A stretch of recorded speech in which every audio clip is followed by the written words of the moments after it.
Hi. With this video, I'd like to show you how to play a G major scale. I'll go through the fingering issues with you, show it to you slowly, show you how to practice it, and then how to get up to a decent tempo. And then you can watch the following video where I'll just put it all together with arpeggios, cadence, and burlesque. But for this one, we'll just focus on the fingering. Ready? Here we go. All right, here we go. In the key of G, you're going to use the exact same fingering you did in the key of C. We call it the C fingering. So I want to take you through the same process you did when you first learned how to play the C fingering, only we'll do it in the key of G. And now back then, hopefully you've seen that video, and you maybe did it the first few times. I made you say some things, and I made you think some things. I'm going to make you do it again here in the key of G. And before we start, I want you to see what the key of G looks like. When you're playing any scale, you have to have a sort of an image of the scale in your mind. So here's the image of the G scale. I'll put it down here where you can see it even better. These are the notes you're going to be using in the key of G. Notice there's an F sharp. Okay, so it's G, A, B, C, D, E, F sharp, G. And you got to get that image in your mind and just know that F sharp is what defines the key of G. And any of the sharp keys, by the way, the seventh note of the scale will always be the newest sharp. Okay, so on we go. I'm going to make you play the C scale. I can't make you do anything. This is just a video. But when you do it, you have the option of doing it like this for a while. Do it with stops on every G so you can think what I'm going to make you think. Before you start, you think 3 notes, and then you're going to have to say right thumb. Okay, so I always think 3 notes because that's the part of the scale where nothing happens, and then all of a sudden you have to put your thumb under. So here's what you do. You think 3 notes, which always includes a 4th finger, and then you say right thumb, and then you say left third. Watch the F sharp, and then we're going to stop on G so you can think. What are you going to think? You'll think 3 notes, including 4th finger. That'll remind you which finger to come over. So 3 notes, including 4th finger, and then you go. Right thumb,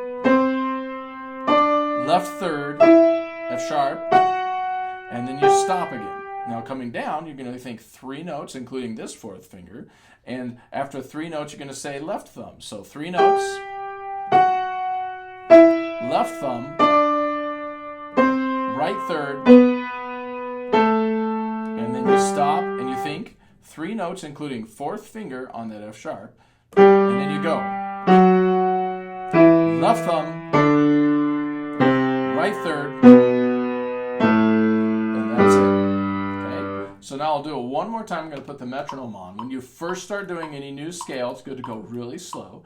I make my students give it 2 beats with about 88. So I'm going to give each note 2 beats like they're half notes. Ready? I'm going to do that same thing I just did, but this time without stopping and talking so much. Here we go. 3 notes. Right thumb. Left third. F sharp.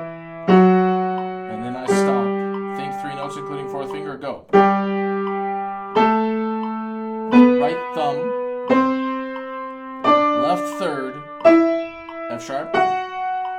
And then coming down.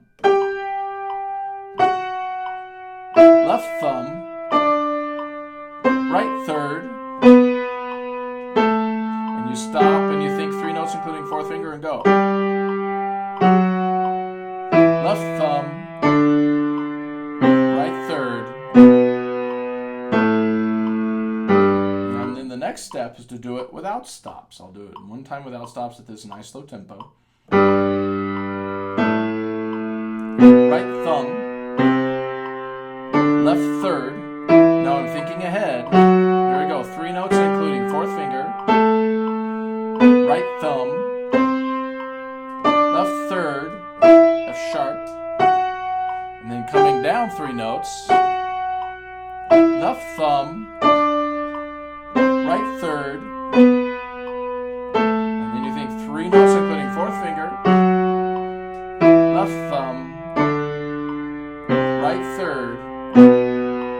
And that's it. Now once you get good at that, of course, you don't have to keep saying right thumb, left third. You don't have to say anything once you've done it a few times, maybe for a few days. Then you'll just move on to trying to get faster at it. And I'm going to show you sort of the process. You'll eventually try to get up to 120 playing half notes.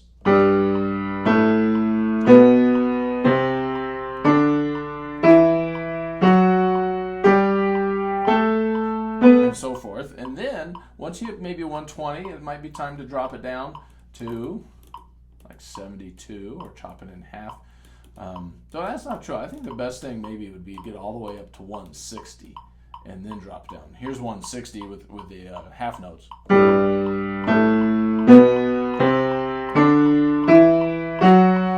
Now, once you've hit 160, you can drop it back down to 80, which is the same speed, but now you'll play quarter notes.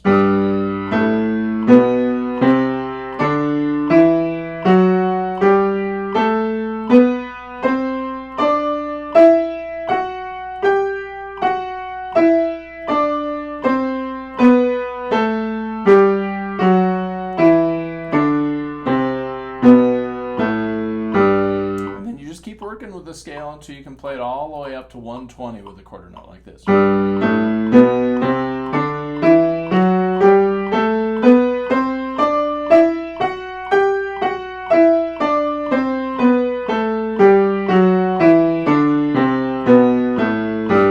of course, then you follow it with arpeggios, cadence, and burlesque, which I'll show you on another video. But for now, hopefully, you'll have fun with that.